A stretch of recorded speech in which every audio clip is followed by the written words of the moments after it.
it is with very great pleasure that I get to bring up to the stage with us someone who I'm very happy to call a friend, a fellow high-tech board member, a leader at ThoughtWorks. And quite frankly, for those of you that were at the gala last night, you also know that we need to hail to the king of the auction winnings. So if you will all join me in giving a very big welcome to Marcelo De Santis.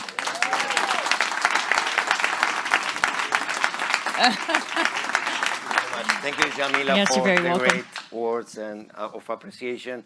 Good day, everyone. How are you doing? Good. Are you learning? Yes. Are you connecting? Yes. Are you claiming your space? Yes. You are winners already. You know that, right? Okay, so I'm extremely excited about this session today because I do believe that it's bringing together many of the things that we have seen yesterday. Technology, data is driving many, many business opportunities in the marketplace. And today you're going to be seeing how a company is taking advantage of those two trends to disrupt two industries, not only sports, but healthcare.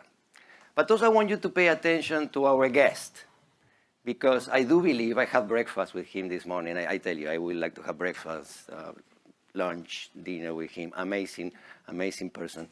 I would like you to pay attention to his leadership journey. He chose the path of entrepreneurship. And please do understand what it takes to be a technology entrepreneur. So with that, I want to introduce and welcome Mark Gorski. Thank you. I appreciate that. That's very, very kind. Thanks for being with us, Mark. So I'm going to introduce Mark. He's a technology entrepreneur, right, with a proven track record of driving global revenue in the sports industry. He has amazing stories to share with us today. He has been a business executive of large global organizations like the NBA, which I guess you know, IMG Endeavor, and MP and Silva.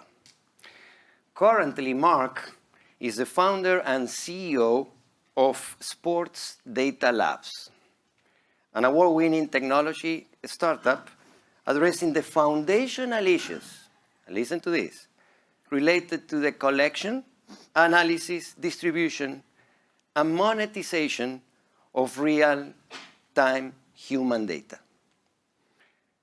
Mark has been recognized as one of the top 30 global sports executives under 40, and one of the 100 most influential Hispanic leaders in technology by high tech, by all of you. So with that, please welcome Mark Gorski again. I appreciate that again. That was very kind. Okay, so this is a fireside chat without the fire, right? But I guess you are the fire, so that means that you need to think about questions to ask Mike at the end. We're going to have 20 minutes of a discussion and then 10 minutes for you guys to ask questions and interact with Mark. So maybe we start the conversation about your company. You seem to have a vision. You have a great idea about how to disrupt the sports and technology industry. Tell us about that. Yeah, I'll tell you a little bit about my background first. So I started as a sports agent with IMG. So I was doing that for 5 years. Left that and went to go work with the NBA. I ran the strategy group for NBA based in Asia. Was doing that for about 4 years. Transitioned from that and went to go work for a company that bought and sold sports media rights on behalf of 73 different leagues, teams, and events. So we represented the English Premier League in 52 countries, the FIFA World Cup in 22 countries, the NFL in 40 plus countries. And it was during that time that I got to see kind of how money was being made with media rights and data. And always kind of had this belief that if you could understand what was happening with the human body, you would be able to understand why outcomes occurred in live sporting events. And my belief was that if we would be able to quantify that, we would be able to use the real-time data that would come in to look at outcomes in a new way. And we thought that would change industries like sports betting and other areas. So that's kind of what we set out back in 2015 to prove or disprove that athlete data had predictive value. And we started in professional squash, which might be an odd sport to start in, but chose. How many playing squash? Are there any squash players here? Any? know what squash is. We chose squash based on the fact that it had the least number of variables that would allow us to isolate the physiological parameters in the body. So we ended up putting a variety of sensors on athletes over the course of 3 seasons. We collected real-time in-game heart rate and heart rate variability data. And what we did was we built these digital maps of biological responses for each individual athlete. So we knew on a point-by-point basis per person exactly what was happening with their body and what the outcome was, if they won a point or lost a point. And we ended up showing that compared to using just traditional statistics alone, things like head-to-head, world ranking, things like that, if we were to use heart rate and HRV and we looked at 19 different parameters tied to the body, we could predict win-loss outcome with a 10 to 15% absolute increase in prediction accuracy compared to using just traditional stats alone. So that's a big difference. Yeah, so after the first point played in a squash game over the course of 1,300 games, and squash games are up to 11. So after the first point played, we were predicting win-loss winner 84% of the time using heart rate and HRV. Compared to using just traditional stats, we were at about 64% of the time. So 20 percentage points. Big jump, yeah. But we had to get to that point. We had to build out a variety of technologies that would allow us to collect real-time in-game data. So we ended up developing a sensor interoperability system. So we have a patent around basically a remote monitoring system that allows us to establish two-way comms with any sensor. So we don't build the sensors.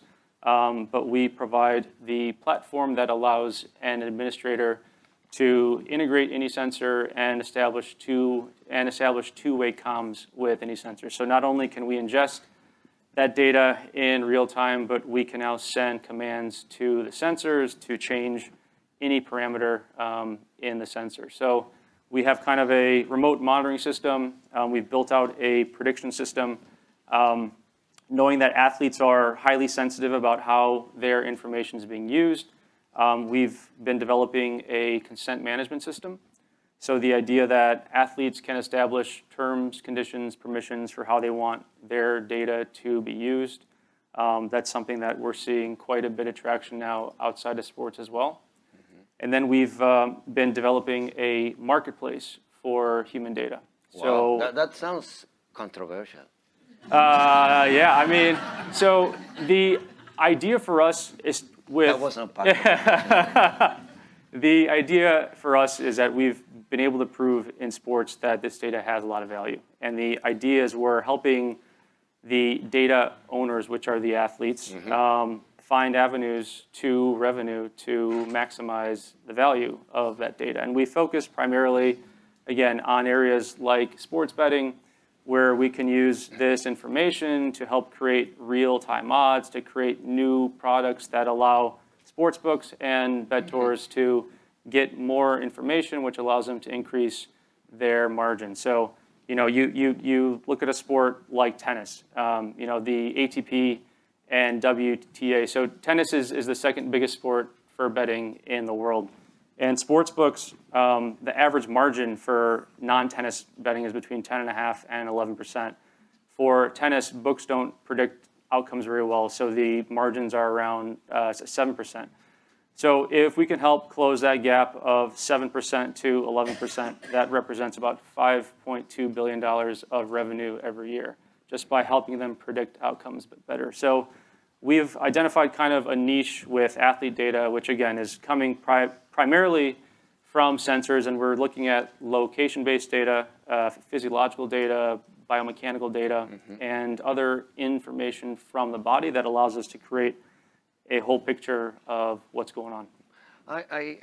Very interesting technology, and I'm going to ask you a couple of questions about that because I think the audience is interested in the technological aspect of it also. But I know you have also, as part of your vision, to extend from sports into healthcare and even you have a lot of intention to have a social impact with your company. Can you tell us about that? Yeah, I mean, there's the idea that we're building technologies to empower data owners and individuals to collect, control, and monetize their information. That we started in sports, but can be used across a variety of industries. I think it all starts for us with consent from the owner of the data. That's something that we've spent quite a bit of time on creating that infrastructure to enable owners to kind of put a wrapper around how their data wants to be used. And not everybody wants to not everyone wants to sell their own data, right? But today I'm giving it away for free. You are, yeah. Right? So this and that's actually a good point, right? So to us, the whole model of buying a watch and providing our data to a group that then takes that information and creates a product and sells it back to us doesn't really make any sense. I guess in our view, they should be paying us for access to our data. Mm-hmm. And we think we've been able to show that, at least in sports, there is a model that works where everybody makes money and the pie grows a lot bigger by making health data a lot more available.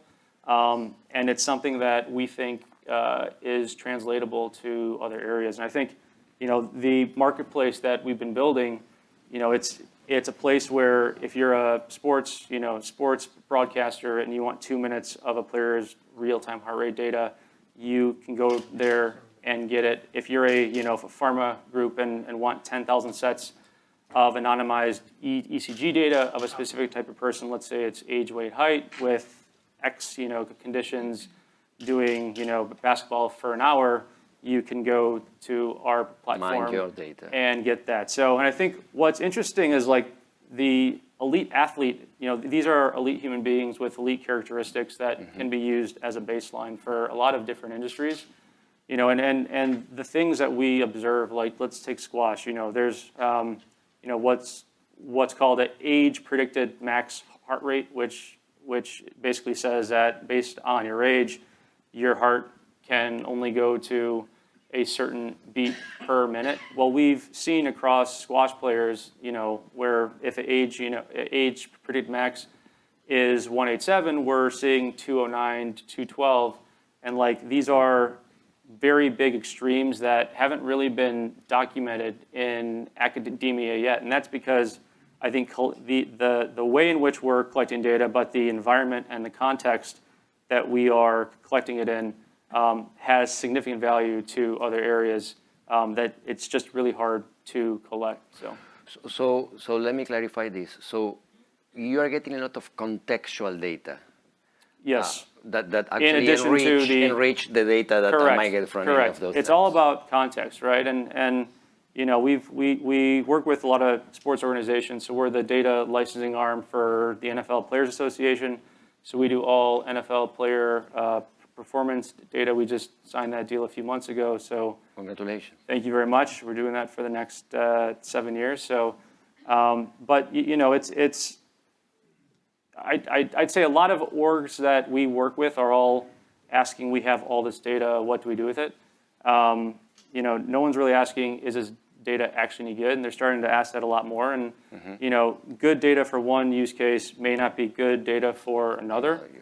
And we're spending a lot of time working with sports organizations to, help them identify the right use case, identify the right data that then can fulfill that use case, then identify the right sensors that can give you the right data for that use case, and then put in the right testing plan to then be able to get reliable and repeatable data, from that. So, we've seen with technologies, particularly for our use case, which is real-time, low latency, repeatable data, that it's really hard to get sensors to behave in a repeatable way, even if it's the same brand, the same model. There's always going to be some variation. So, we've had to develop, technologies to enable us to account for that variation. Mm-hmm. We have a suite of algorithms that we've developed to denoise sensors, particularly electrode-based ECG sensors that were built for hospitals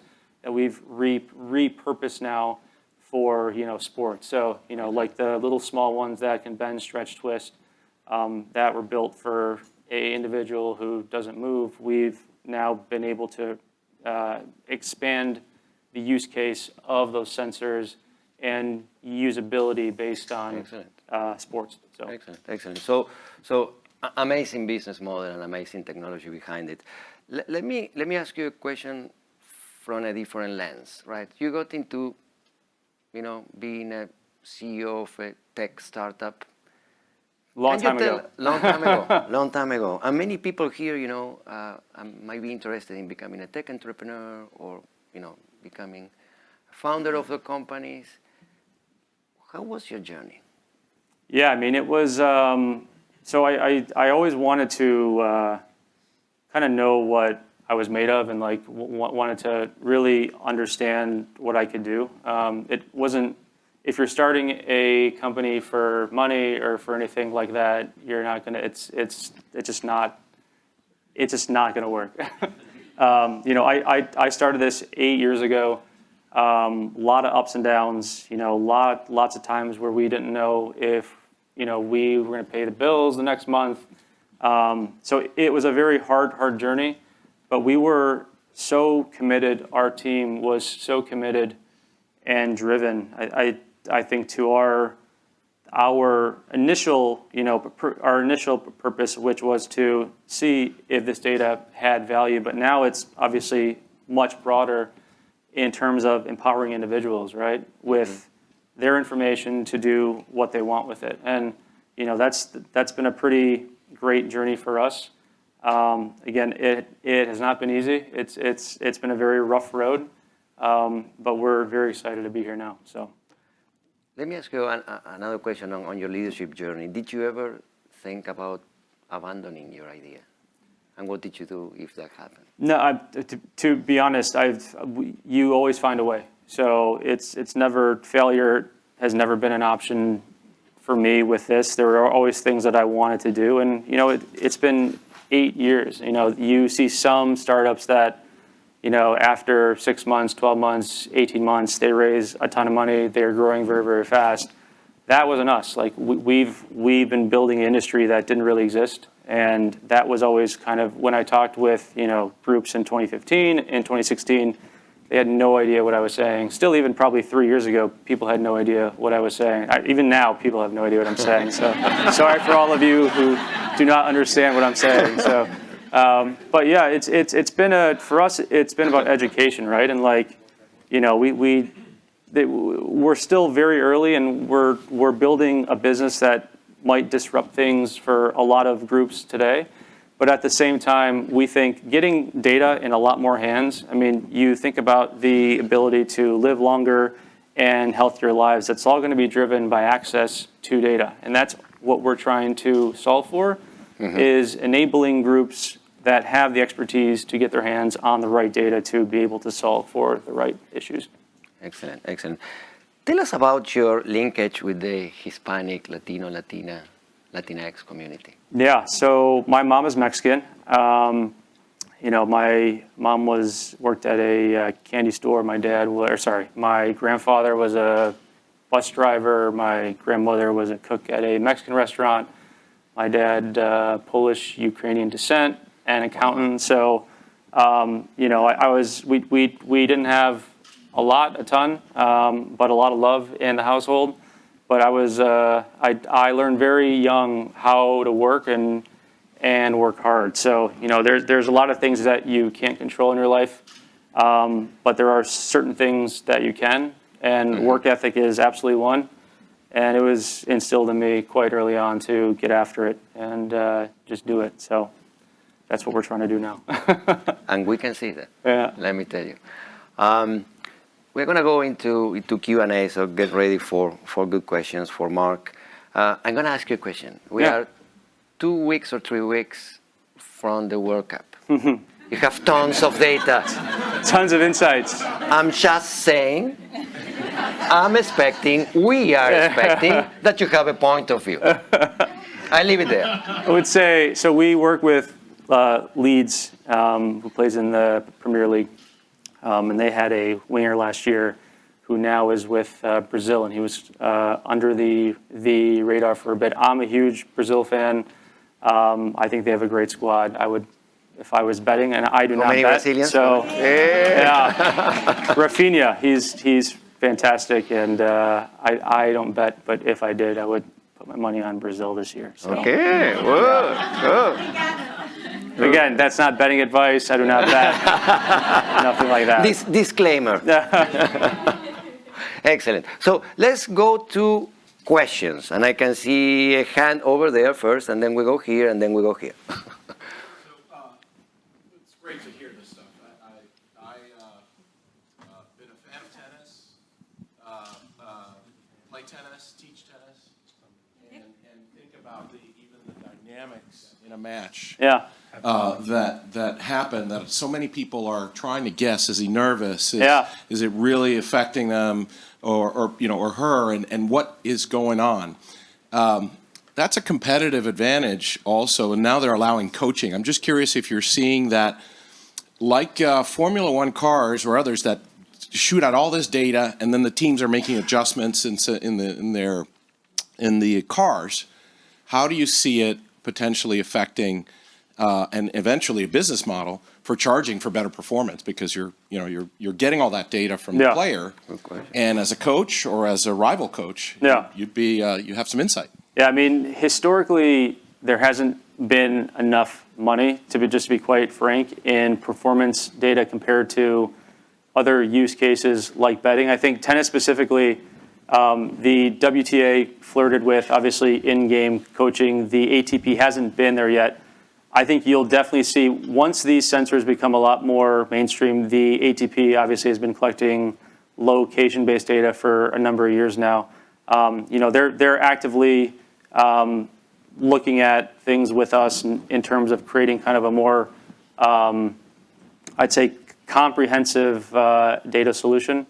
So we believe that you'll see a lot more of this data being used in live events and live games. I'd say probably sooner rather than later. I think a lot of it, tennis aside, is driven by the collective bargaining agreements, oftentimes between the leagues and the players. So there's language, and we're pretty active in some of those discussions with a variety of PAs and leagues, particularly outside the U.S. So we're figuring out kind of the right language to help those, but we think that's for sure going to happen at some point. Yeah. Yeah. So before we go to another question here in the room, I will take a question from our virtual participants. Will you consider mental health data as well?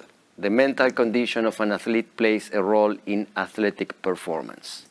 Yes, I mean, any information, so any contextual information that can help us understand why any given outcome is occurring, I think has value, right? Mm-hmm. So not only from sensors, but inputted data that we can get from an individual, even things, like sleep data. I mean, any information that we can get pre-game, during game, post-game, feelings, what's happening with their kids, any information that we can collect. And that's what we're building, is kind of the system that will just allow us to ingest as much information as we can around these athletes to help create a better product that we then revenue share with them on.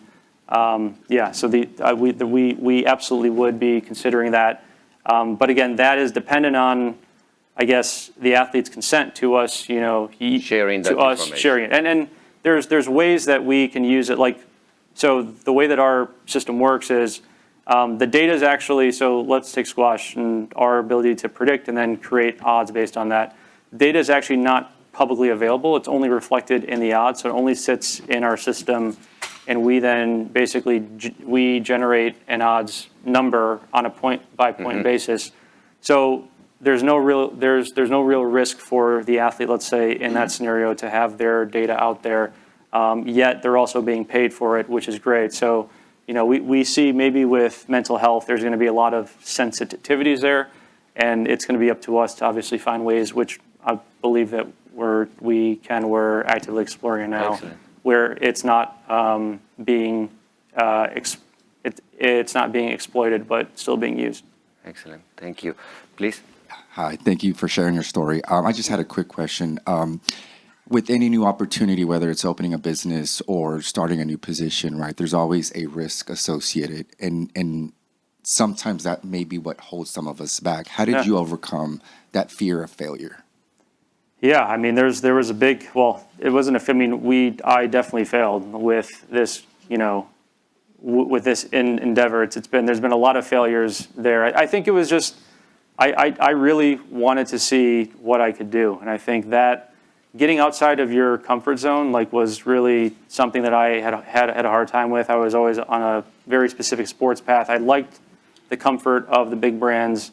You know, when I kind of left that, it was really interesting to see who would take my call and who wouldn't. There were like lots of folks that I thought were my friends that all of a sudden wouldn't respond to me, wouldn't do anything because I didn't have that big brand behind me. So you really get to kind of find out who you are very quickly as a person and see kind of how bad you want it. And it's just about, honestly, like, it's 90% hustle. I mean, it's really how bad do you want it and what are you going to do to do it. And I mean, there's certainly risks. There's risks, I guess, you know, with anything. I just say the upside of knowing what you can do and what you're made of, I think that's the greatest gift that you can give yourself. So, yeah. Great insights. Any questions? Here, you kind of took my question, so it's awesome. Oh, sorry about that. Right here. So I have an Oura ring, so I'm all over this, but we can talk about it later. And I'm a cyclist, and you know, I love data. But in the spirit of that second question, I mean, what tips, recommendations? I mean, can we get a bit more, like, double click on that and just get a bit more tactical as to, like, what do you use to overcome that, right? Like, everybody hears about the struggle and it's the hustle, but like, what are your favorite techniques to help you navigate through that? And how do you manage that feeling that you're going through and your surroundings? Like, I don't know if you have a family or, you know, kids, whatever, but to me, it's always really interesting to understand how people that go through these hard times, what are the actual steps and tactics that you take to go through it yourself? Yeah. And how do you bring other people with you? Yeah, I mean, there's only so many things that you can control, and I guess the evolution and life cycle of a startup, there's a lot of things that you can't, you know, control. So, you know, I've always focused on when I feel stress, when I feel overwhelmed, I just dig deeper and go deeper. I work harder, and that's just how I'm built. That's my release for feeling that way. Is I want to feel like I left nothing out there. I left it all on the field, and if it doesn't work out, it's not because I didn't work hard enough. That's my biggest fear, is that I didn't work hard enough. And that is, honestly, that's the singular thing that drives me. And, you know, it's very tough to start, again, this type of business going eight years in now, where we're seeing great success, but probably you look at other companies that started in 2015, and some of them are worth 10 billion, 50 billion. We're a very small little group right now, right? So, but yeah, it really comes down for me just to things that I can really control, and that for me always comes down to just trying to work hard. So, well, a lot to think about, right? I mean, I would love to stay longer. One more question? Okay, we do have time for one more question. Okay, here. Oh, there is a gentleman. Oh, where is it? Here? Okay. Yeah. Well. So first of all, congratulations on the 8 years. I had my business for 12, and I'm happy to be on the other side of it now. But a lot of respect for you, and I know that feeling of, you know, are you going to make payroll and all that fun stuff as you get going. But question I had is really, as you look to monetize, are you looking, like I've seen presentations from the NFL where seems like the 49ers and the Cowboys, like we're kind of innovators in that space of using the wearables and tracking things like how fast the players are running, comparing that with their heart rate and all these other metrics. Are you selling that data back to teams then so they can use it in near real time to assess, from a coaching perspective on what players, might be hot right now just based on that data that you're seeing, or is that kind of the next stage? Well, so there's kind of two different data sets, let's say, that are being collected. One is training data, so practice data, so data coming from the teams themselves, and then there's obviously a in-game piece. The data that's being collected by the teams is team data. The data that's being collected in-game, teams also get access to it. So we're really focused on helping the players who are the data owners find new revenue streams for that information. I think, we'll eventually, by doing it the way that we're going to be providing it to companies that are going to be able to create insights that we can then sell back to the teams. But right now, the teams get access to all that information. They have their own analytics teams that are building things around it. I think the sophistication is different on a team-by-team basis. The 49ers are quite advanced, I would say, compared to other teams. But yeah, I mean, I think it's still early days for everybody in this space. I think what we're optimistic about is everyone's starting to ask the right questions, whereas it hasn't always been, that way. But I think by making kind of, health data and athlete data a monetizable asset that can be sent and distributed, it's really going to kind of make the industry go. So, Excellent. Well, it's time to say goodbye to Mark. I mean, we would like to stay here, maybe for a few more minutes, but thank you very much for sharing. I really appreciate all of your time. So thank you very much. Let's hear from Mark. Thanks. Appreciate it. Yeah, thank you.